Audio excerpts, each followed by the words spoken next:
കാലാതീതനായി എം.ടി. വാസുദേവൻ നായർ മാറി. എം.ടി. ഇന്നില്ല. എങ്കിലും അദ്ദേഹത്തിൻ്റെ പുസ്തകങ്ങൾ ഇവിടുണ്ട്. അദ്ദേഹം സംവിധാനം ചെയ്ത സിനിമകളുണ്ട്. അദ്ദേഹം തിരക്കഥ എഴുതിയ സിനിമകളുണ്ട്. എം.ടി. കാലാതീതനാണ്, സംശയമൊന്നുമില്ല.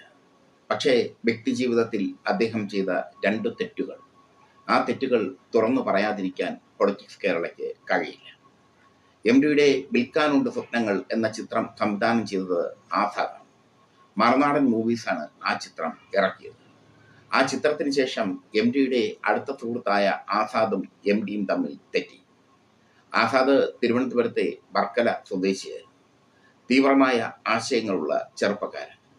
വിൽക്കാനുണ്ട് സ്വപ്നങ്ങൾ ഇറങ്ങിയപ്പോൾ ആസാദ് ഒരുപാട് ഉയരത്തിലേക്ക് പോകുമെന്ന് പ്രതീക്ഷിച്ചു.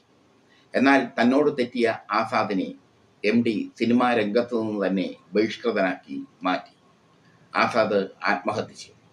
ആസാദിന്റെ ആത്മഹത്യക്ക് പിന്നിൽ എം.ടി. വാസുദേവൻ നായരാണെന്ന വാർത്ത അക്കാലത്ത് പ്രചരിച്ചിരുന്നു. തീവ്ര ഇടതുപക്ഷ നിലപാടാണ് ആസാദിന് ഉണ്ടായിരുന്നത്.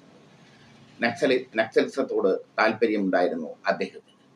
തീവ്ര ഇടതുപക്ഷത്തെ അനുകൂലിക്കുന്നവർ അക്കാലത്ത് എം.ടിയെ കുറ്റം പറഞ്ഞു. പക്ഷേ എം.ടി. ആസാദിന്റെ മരണത്തിന്റെ ഉത്തരവാദിത്വത്തിൽ നിന്നും രക്ഷപ്പെട്ടു. അത് എം.ടി. ചെയ്ത ആദ്യത്തെ തെറ്റാണ്.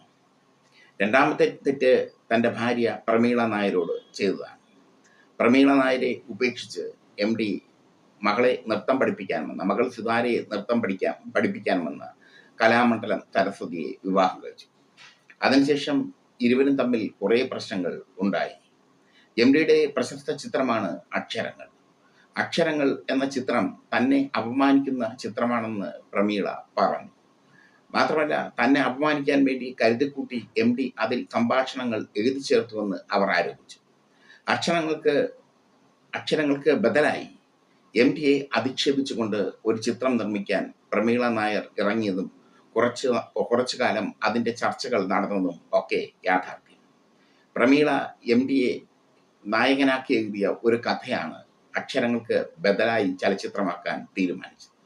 പക്ഷേ ചർച്ചകളിൽ എവിടെയോ അത് പ്രാവർത്തികമാക്കാൻ, അല്ലെങ്കിൽ ആ ചലച്ചിത്രം ഇറക്കാൻ സാധിച്ചില്ല. പ്രമീള അത്രയേറെ ശക്തമായാണ് അക്ഷരങ്ങൾക്കെതിരെ സിനിമ നിർമ്മിക്കാൻ ഇറങ്ങിയത്. പ്രമീള അന്തരിച്ചപ്പോൾ അവരെ കാണാൻ പോലും എം ടി പോയില്ല എന്ന ആരോപണം ശക്തമാണ്. പൊളിറ്റിക്സ് കേരള അത് റിപ്പോർട്ട് ചെയ്തിരുന്നു. എം.ടി. നല്ല കഥാകാരനാണ്, പക്ഷേ നല്ല മനുഷ്യനല്ല. വളരെ കുറച്ച് സൗഹൃദം സൂക്ഷിക്കുന്ന ആൾ. തിരുവനന്തപുരത്ത് എം.ടി. എത്തിയാൽ എം.ടിക്ക് 2 പേരുമായാണ് സൗഹൃദം. ഒന്ന് മരിച്ചുപോയ കവി കിളിമാനൂർ മധു, 2 doctor A.M. Vasudevan Pillai sir. ഈ 2 പേരുമായിട്ടാണ് എം.ടിയുടെ സൗഹൃദം. ഈ 2 പേര് മരിച്ചപ്പോഴും അന്ത്യോപചാരം അർപ്പിക്കാൻ എം.ടി. എത്തിയില്ല എന്നതും ശ്രദ്ധേയം. എം.ടി. എപ്പോഴും പ്രശസ്തിയുടെ വലിപ്പമനുസരിച്ച് സുഹൃത്തുക്കളെ സ്വീകരിച്ചിരുന്ന ഒരു വ്യക്തിയാണ്. N.B. മുഹമ്മദുമായി നല്ല ബന്ധം അദ്ദേഹത്തിന് ഉണ്ടായിരുന്നു. അതുപോലെ തന്നെയായിരുന്നു കിളിമാനൂർ മധുവുമായും A.M. വാസുദേവൻ പിള്ള സാറുമായുള്ള ബന്ധം.